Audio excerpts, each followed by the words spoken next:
Hi, Tea Society. Welcome back to the Antisocial Planet. Today we are checking out Mushi-shi episode 12, The One-Eyed Fish, which is interesting. I'm not entirely sure what we're going to be doing with that, but I'm sure I'll figure out at some point during the episode. That usually is how it goes, but I'm getting really pulled into the story at this point. I always loved the style of storytelling that we were getting. I am totally fine with something that's more episodic, as this series seems to be, but I love the way that we're putting together all of these building blocks of the world building and who the Ginko is, and I just feel like we got a lot more insights in the last episode because we actually saw another Mushi-shi, and just seeing the way that Ginko interacted with him leaves me with a lot of like questions and ideas about what we're going to be learning about him going forward. But let's just get into this episode and see what ride we're going on this time. In 3, 2, 1, go. We're not starting with the opener. We got a cold opening this time. Not sure how I feel about having breathing in my ears.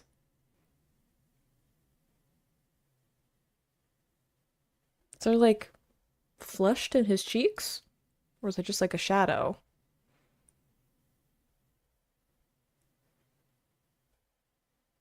Are you sick, little boy?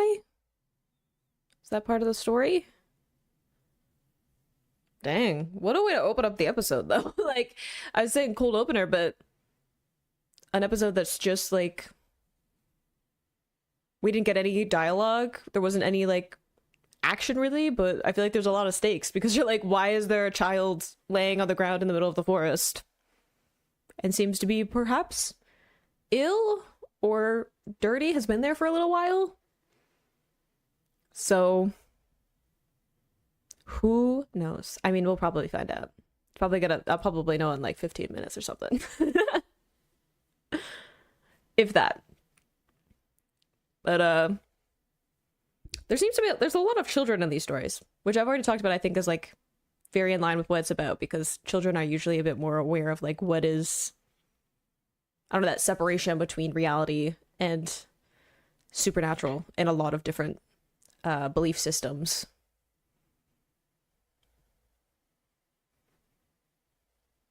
Those are the trees we saw before. Ooh.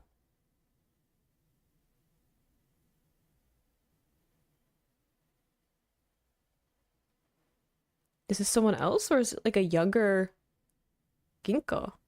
Because he had the one eye closed, and we know that Ginko has like the one eye thing, right? Is that hence the one-eyed fish? Some connection there to like the fact that Ginko has like one eye that he actually uses and one that is like for Mushi?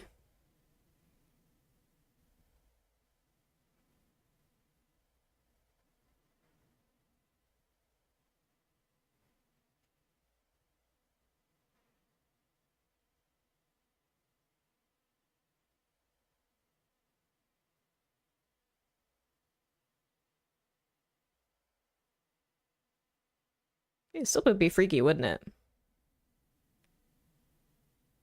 Humans are usually the more scary ones.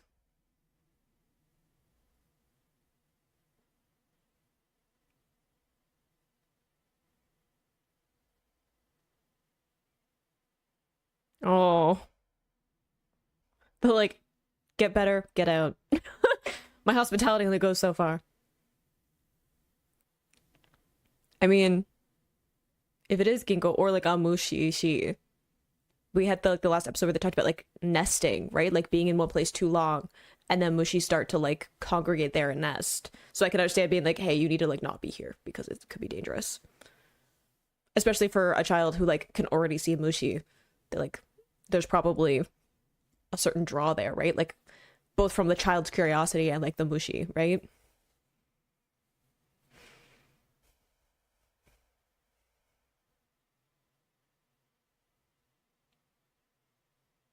That would be unsettling.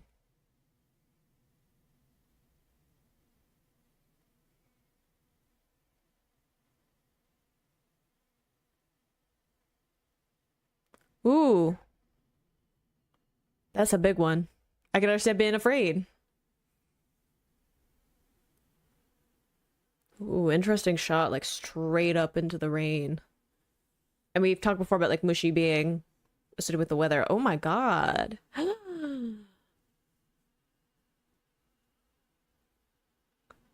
Is that how we got injured? Oh,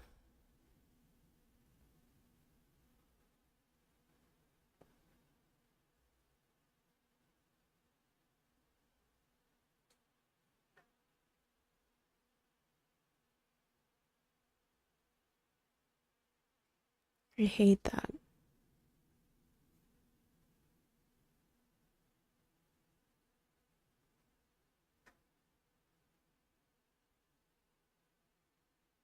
Where is he gonna go then when he's like healed?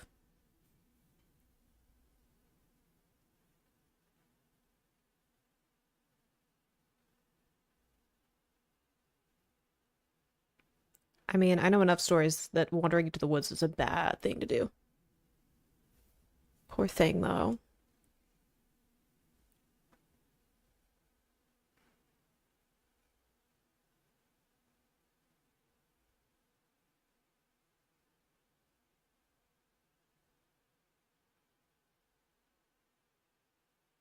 Great, like, shot though, of like how small he is, right? Like the this like light that he could see with the window, but like the jars are in proportion to him.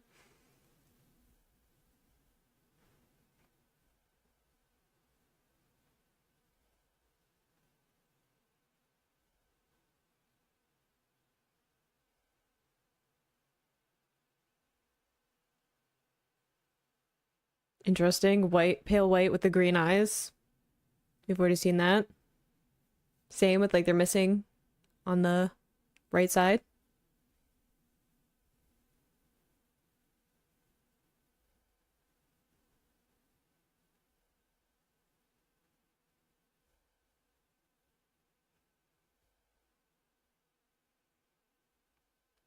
I like getting to see some more Mushi just like existing around.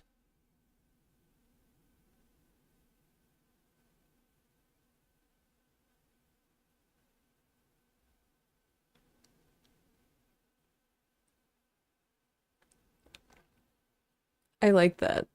Like they're not unconnected, but distinctly different, distinctly their own thing. The way that they exist or are alive is so different from understanding.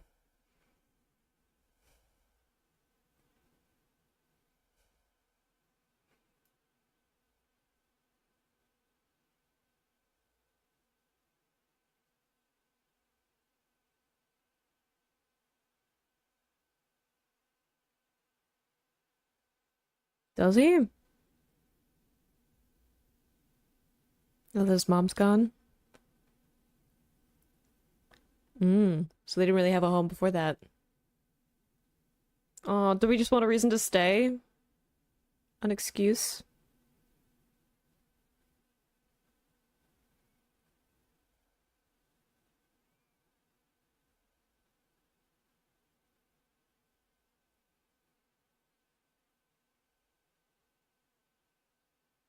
Why are we cradling our arm there?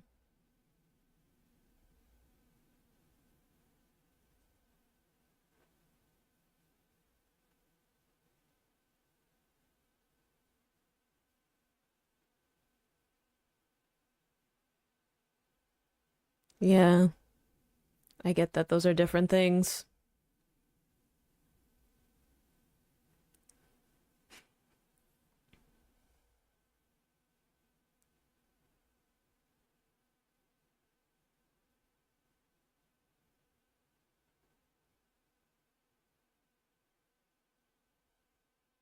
Oh, interesting to say like ate all the light, and that's why there's like the pale hair and the pale fish.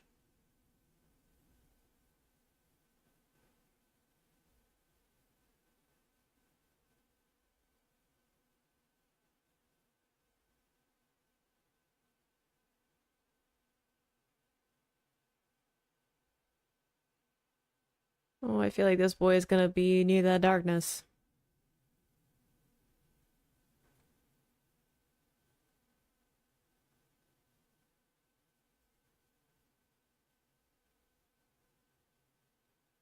Oh. Ooh, interesting. Call them Ginko. We know a Ginko.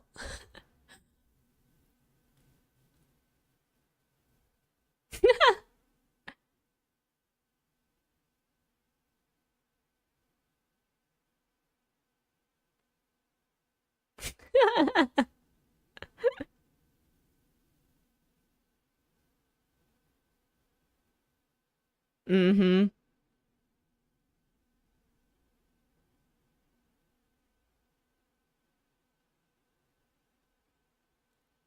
Cigarette. Them disperse.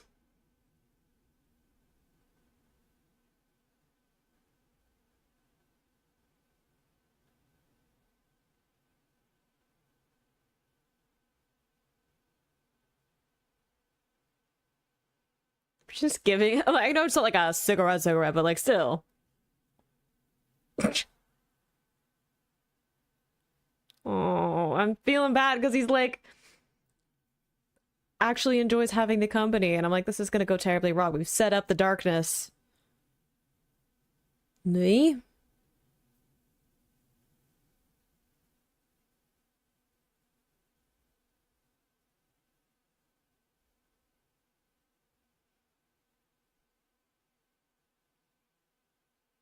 Very interesting to get all this backstory. All the lore.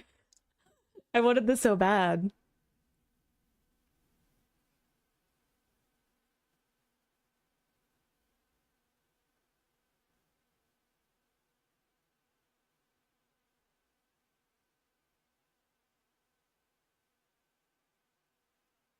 Talk about walking in the forest at night again, which is what something you already did.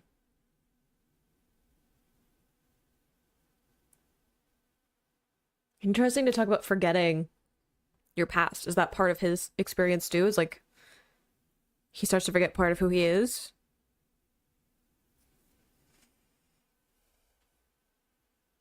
Come up with a name for yourself? Like Ginko?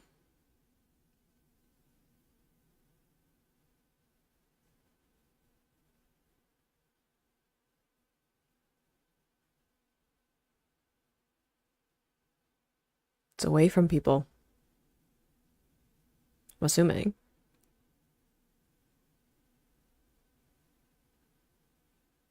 Interesting. Close by, but far enough.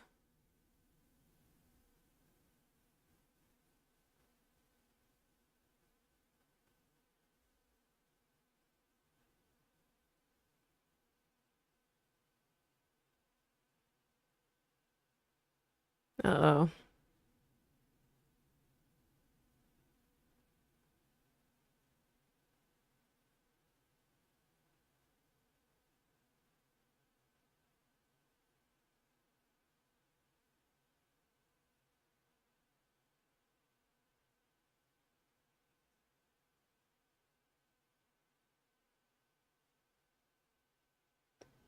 Ooh, okay.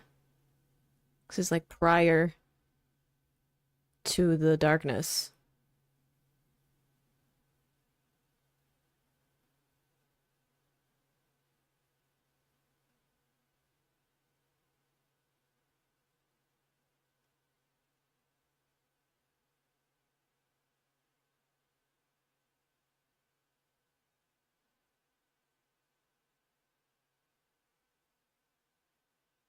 It's a long time by yourself.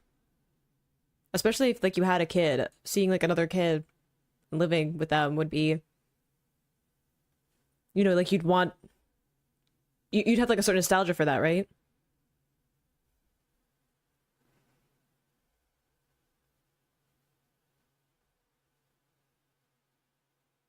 Do you want to? Or do you feel like it's the best thing? Oh,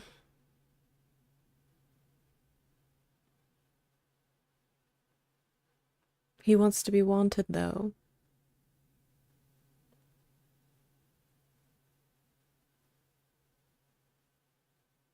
There's more story there for sure.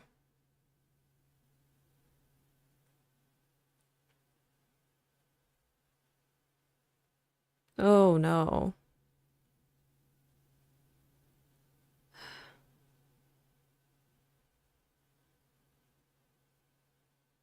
No, this is a bad, bad, bad idea. Wait, is a little boy gonna be Ginko? Because we had the forget your name and then you pick a new one?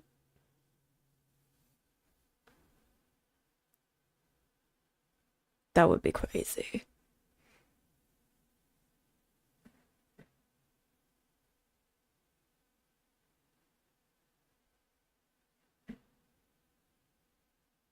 Ooh, the fact that he's covering his eye in that that scene, right? Like we can't see the right eye.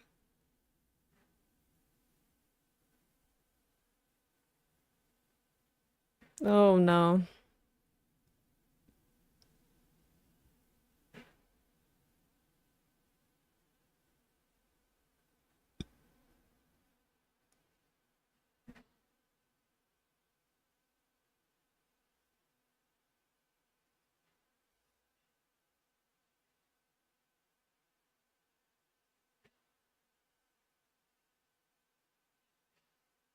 There's some Mushi that just have to exist. Yeah.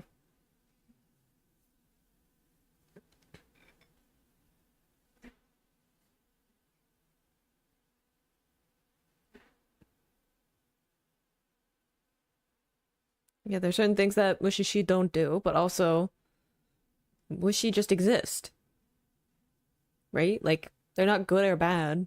They just are in line with their nature.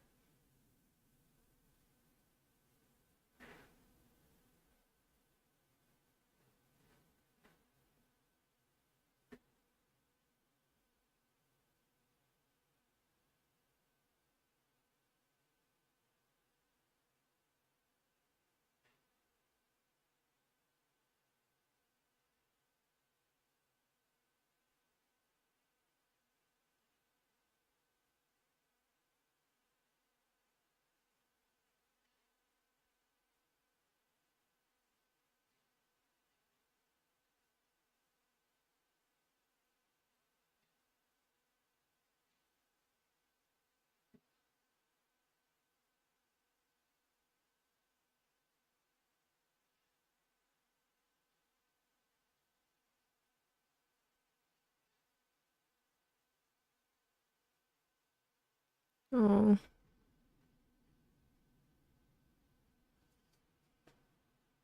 oh. But reminded that you do care because you're reminded of like people and like humanity and like the joys of being part of the world, right?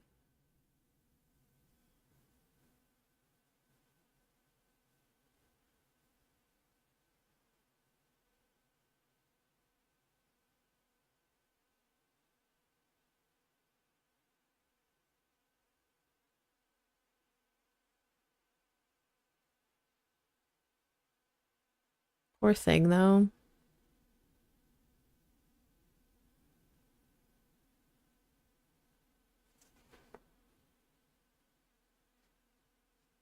Back to where he started in a lot of ways, right? Like in the forest by himself.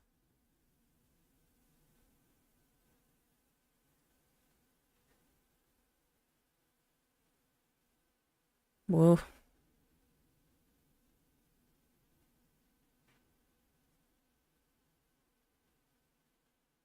Whoa, I love how the silhouette almost looks like a fish.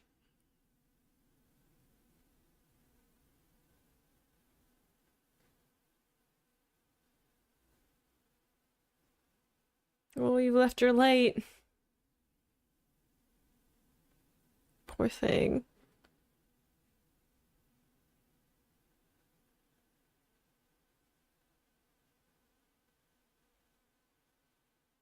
Ooh, and that's probably the moment.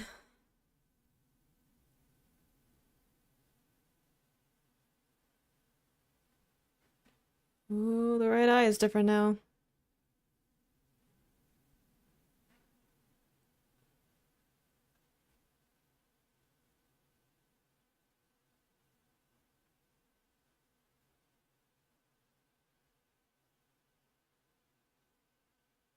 Oh,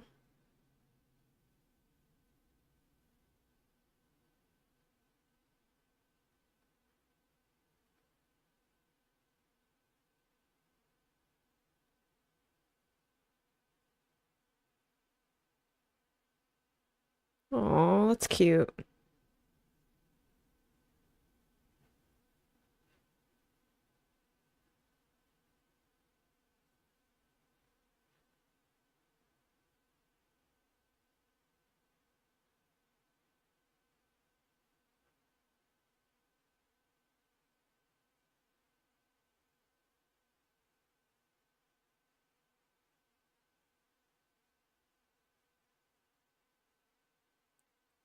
Oh, sad to be left alone again, right? Like first his mom and now this like kind of like replacement maternal figure.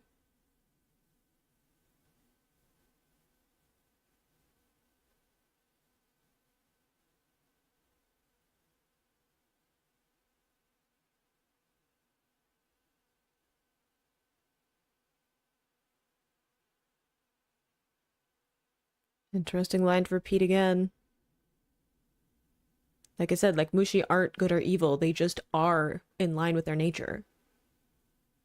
Ooh, the darkness before I'm assuming we get the reveal of like white hair, green eyes.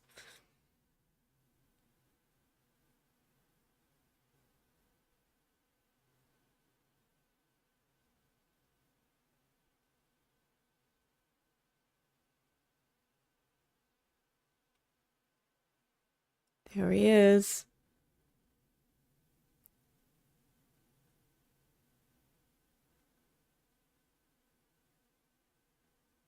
So now we have Ginko, the birth.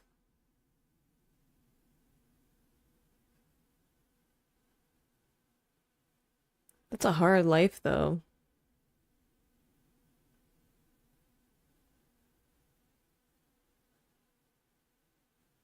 It kind of explains why he's always traveling though. Like if he grew up where that was the normal, right? Like that's what he did with his mom. It can be almost this like instinctual thing, even if he doesn't fully remember.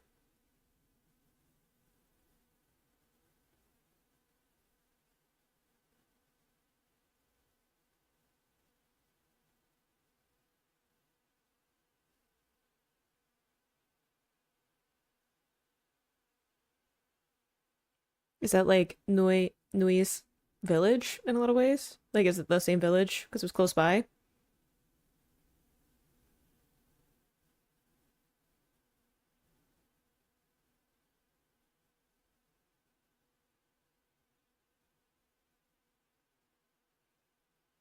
And that's why we travel.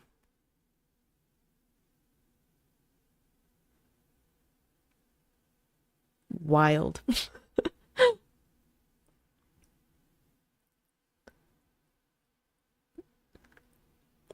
Gone. Always on the move.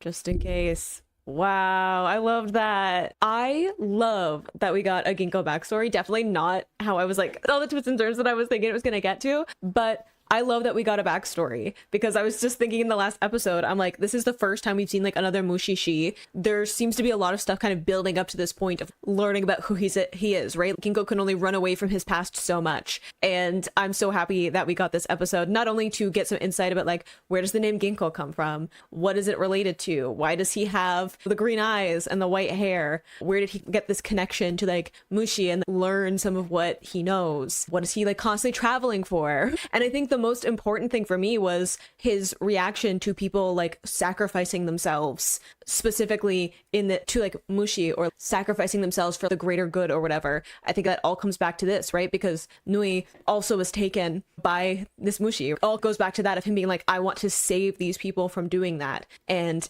to the point of breaking rules, right? We had that with the cursed seed or whatever, where he like resurrected someone and gave them eternal life, which are like two things you're not supposed to do. And last episode with this Mushi-shi wanting to sacrifice themselves to this Mushi and like in pursuit of kind of the nature of how Mushi work and to ensure the safety of other people around them, right? Similar thing. So it really puts it into perspective why he was so desperate to try and save these people, right? Because that's like all the way back to this origin. Even if he doesn't like fully remember everything that happened, there's something like deep inside of him that like remembers the trauma, right? Remembers losing people along the way. And it's the same thing with him constantly traveling. Like he knows like instinctively that if he stays in one place for too long, it's going to cause issues. So interesting to get this whole backstory and like to learn that his name isn't like Ginko, but it's like a new name. And I think that having that line of like Ginko is waking up and then we get this transformation, right? I think it is part of that too, is like a rebirth